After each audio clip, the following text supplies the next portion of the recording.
And I want you to tell parents and warn them, in the cases we've seen ourselves, sometimes the doctors didn't have the child's best interest in mind, told the parents nothing's wrong, wait a few years, everything will be okay, and in a few years everything wasn't okay. Doctors do that. And it's not because necessarily they're evil or they're bad. Sometimes they really believe what they're saying is accurate. Sometimes they're not as interested. Sometimes they're having a bad day. Doctors are human beings. And so they're working as best they can, but sometimes they can miss it. The best indicator for your child is the parent, is yourself. You're the one looking at your child every single day. You're the one watching how they advance. This is the same thing as the child gets older. When the child's in preschool and the child's in grade school, first, second, third, fourth grade. You can have doctors saying the child's fine, but the doctor's seeing the child for an hour or 2 hours for a 4-month or 6-month period. What's the better indicator? When you go to the parents? When you go to with the daycare providers? When you go to the teachers? When you go to the schools? When you see what's going on?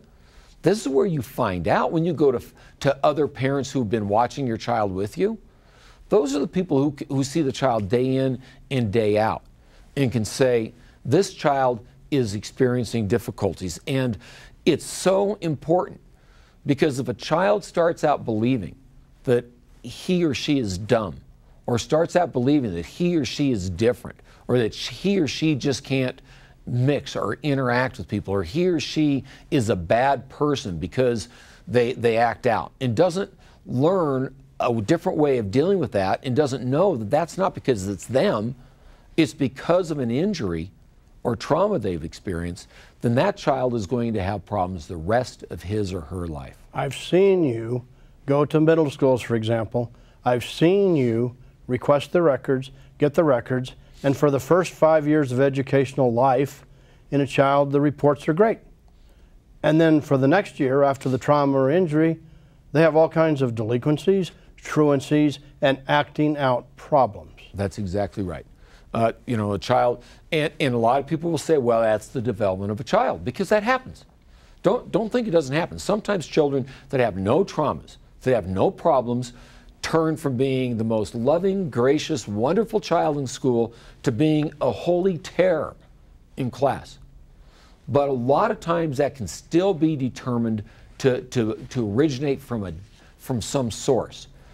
But if the child's been injured, has experienced a trauma of some type, and now is acting out or is turned into this completely different person, maybe from being a very active child to being a recluse, to where the child won't do anything. He or she just refuses to become involved. These are classic symptoms. And yes, sometimes even teachers, because now the child's being good, the child's back here not causing any problems, so they don't rock the boat. Sometimes it takes you actually going to school, sitting in the back, and watching how the child acts.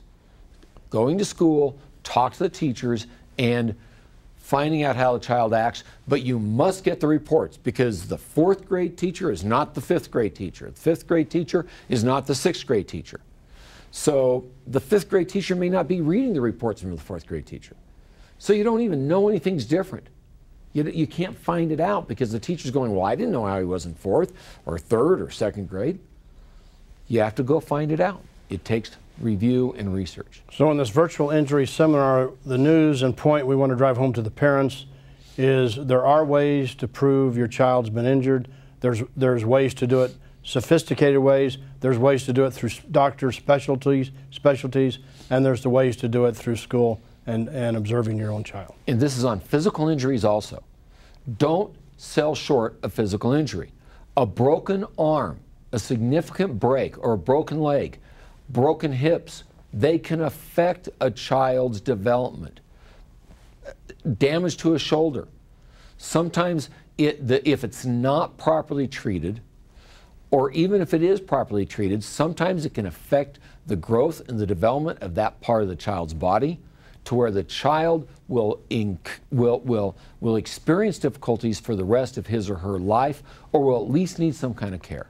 So when dealing with children like adults, you need to know if you're going to settle or obtain compensation now, what the future holds for that person.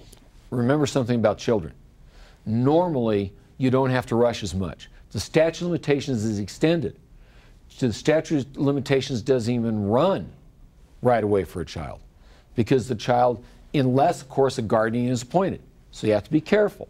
And that's why it's important that if your child's been injured, you get a hold of a lawyer right away and ask that lawyer, what's the statute of limitations for my child? But even though the statute of limitations may be extended, sometimes the proof of, let's say, a car accident, the witnesses, the police officer, the people who can prove what happened, go away. Oh, excellent. Excellent point. And that's one of the things you have to make sure you're aware of.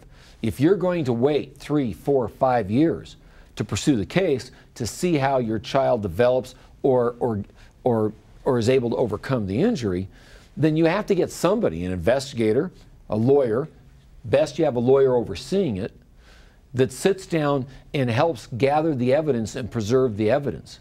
Otherwise, what you're doing is 4 years later, when you find out the child has a significant injury, you can't find the person that caused it.